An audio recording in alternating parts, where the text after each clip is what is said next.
Nais ko lang ibahagi ang salita ng Panginoon sapagkat ito po ay napakahalaga dahil ito po ang pagkain ng ating espiritu.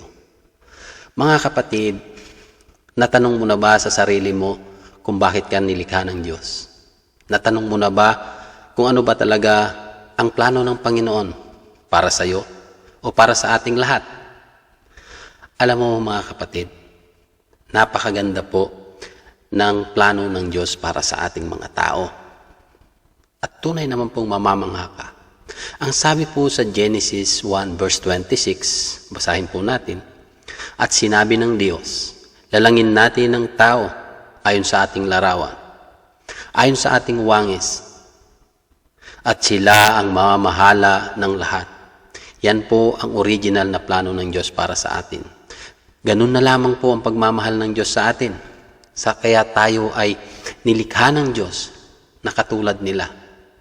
Ibig sabihin hindi tayo ordinaryo sapagkat nilikha tayo na katulad ng Panginoon Diyos. Yun po ay dahil sa pagmamahal niya.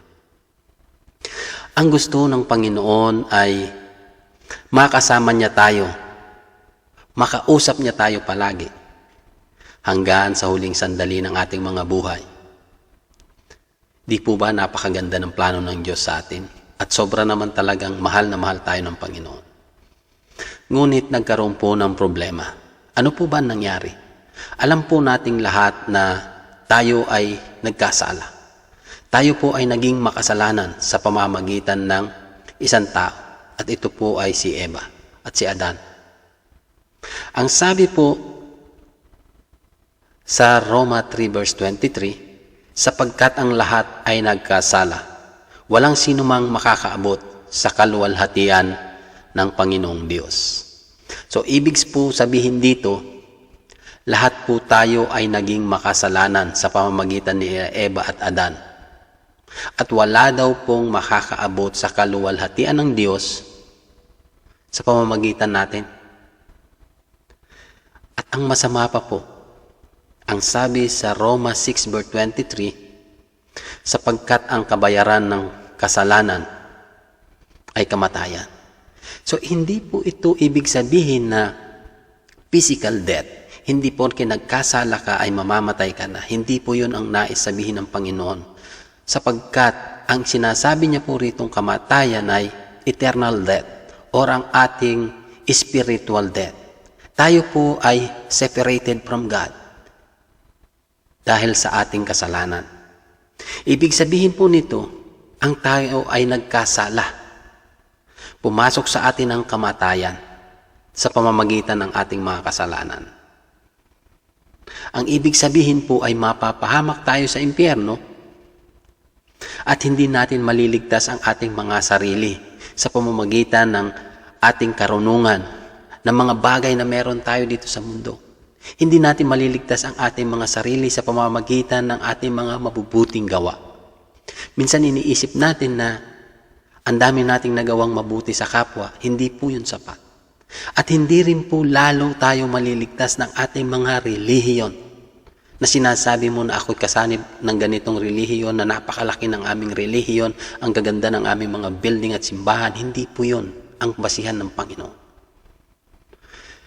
Ang kailangan po ng Diyos ay magkaroon tayo ng tamang relasyon sa Kanya. Ngunit, kung tayo man po ay nagkaroon ng kasalanan sa pamamagitan nila Eva at Adan, tayo po ngayon ay hindi namumuhay sa original na plano ng Diyos. Kung ang plano ng Panginoon Diyos, tayo ay mamuhay sa isang perfect world. Tayo po ngayon ay nasa broken world. Ang broken world, ibig sabihin, ito po ang mundong makasalanan na ating ginagalawan sa kasalukuyan. Ngunit, paano po tayo makakabalik sa original plan ng Panginoon? Kung sa pamamagitan ng ating mga mabubuting gawa, sa pamamagitan ng ating relasyon sa Panginoon, ng ating mga relihiyon, ay hindi sapat. Paano? Narito po mga kapatid ang napakamagandang balita ng Panginoon na dapat nating maunawaan at malaman. Sabi po sa John 3:16, Sapagkat gayon na lamang ang pagsinta ng Diyos sa sanglibutan na ibinigay niya ang kanyang bugtong na anak upang ang sinong mang sumampalataya ay huwag mapahamak, kundi magkaroon ng buhay na walang hanggan. Imagine mo niyo po, tayo na naging makasalanan, tinalikuran ang Panginoon sa napakahabang panahon, hindi natin inisip ang Diyos, bagkus inisip lang natin ang ating mga kasarili kung saan tayo magiging maligaya. Ngunit, dahil sa pagmamahal ng Diyos sa atin, siya ay nagkatawang tao sa pamamagitan ni Hesukristo upang tayo ay tubusin sa tiyak na kapahamakan, sa tiyak na kamatayan. Ganun po, tayo kamahal ng Diyos. Maaaring hindi mo ito nauunawaan sa ngayon sapagkat ikaw ay busy sa iyong mga ginagawa. Maaaring ikaw ay busy sapagkat ikaw ay maganda ang kalagayan, maganda ang iyong trabaho, malaki ang sweldo. Ikaw ay busy sa iyong negosyo o sa ano pa mang bagay. Pero kapatid, naitanong mo na ba sa iyong sarili kung saan galing lahat ng mga tinatamasa mong yan? Sa maniwala ka't sa hindi.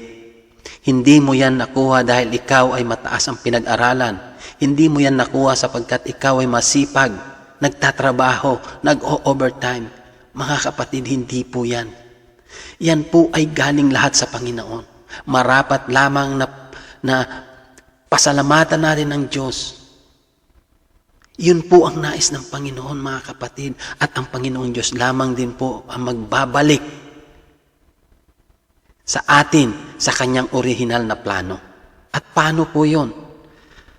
Ang sabi po sa John 14, verse 6, sumagot si Jesus, "Ako ang daan, ang katotohanan at ang buhay. Walang makakapunta sa Ama kundi sa pamamagitan ko." So napakalinaw po na sinasabi ng Panginoon na tayo ay makakabalik lamang sa original plan ng Panginoon through Him, through Jesus Christ. Wala pong ibang daan, walang ibang pamamaraan sapagkat sinabi niya, "Ako lamang ang daan."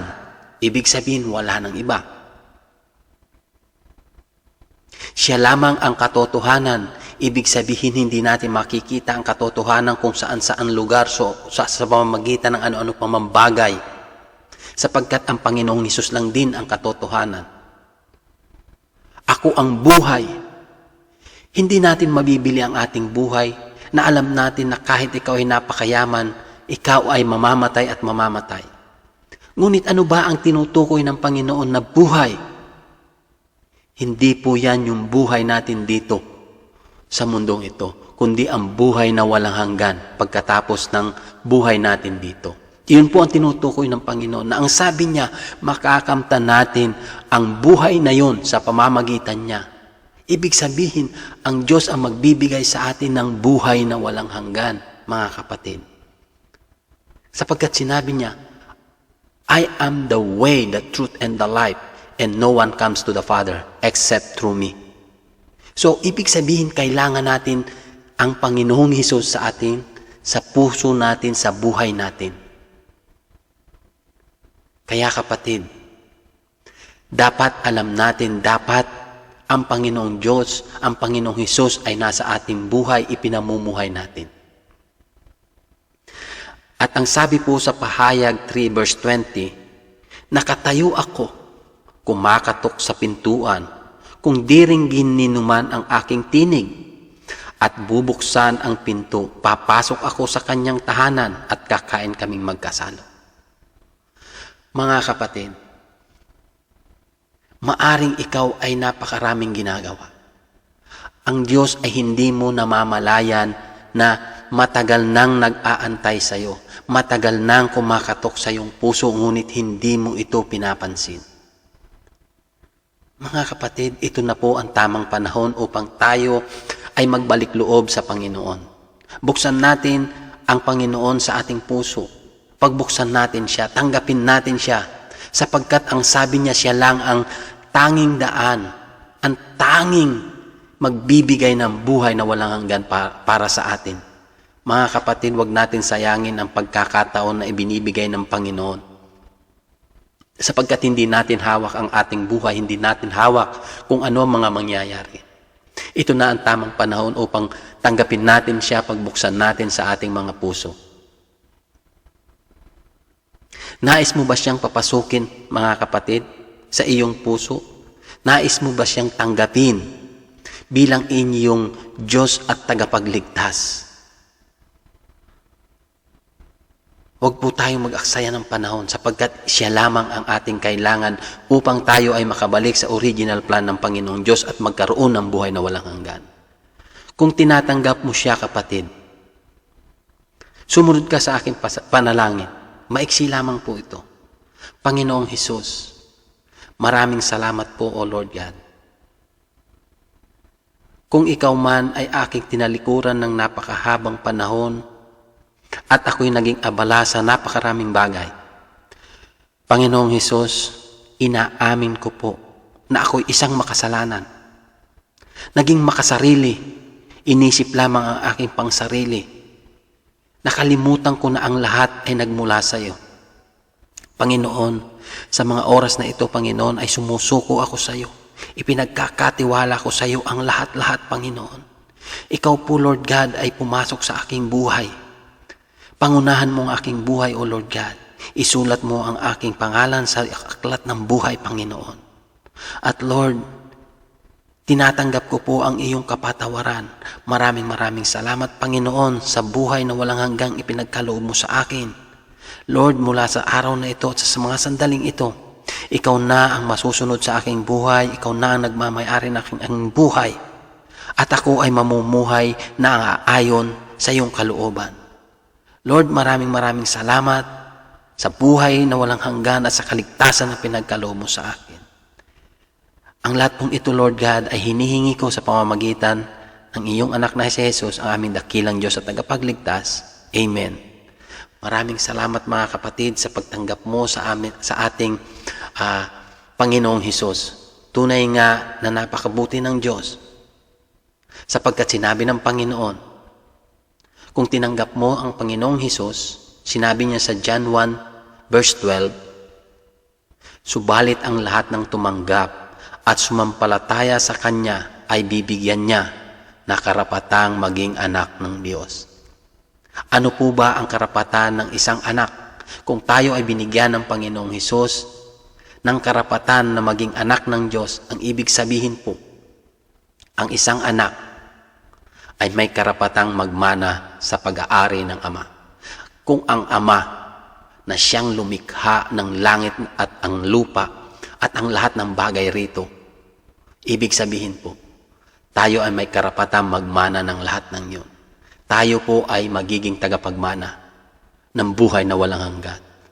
At tayo ay makakasama natin ang Diyos sa langit, sa Kanyang kaharian. Maraming salamat po sa ating lahat, mga kapatid. Magpatuloy po tayo sa paglilingkod sa Panginoon at magpatuloy po tayo sa pagpapagamit sa Diyos para sa Kanyang kapurihan. Huwag po nating ikahiya ang salita ng Panginoon Diyos sapagkat kung ating ikakahiya ito, tayo ay ikakahiya rin ng Panginoon. God bless po sa ating lahat. Ano man po ang ating ginagawa, palagi nating unahin ang Panginoon sa ating mga buhay.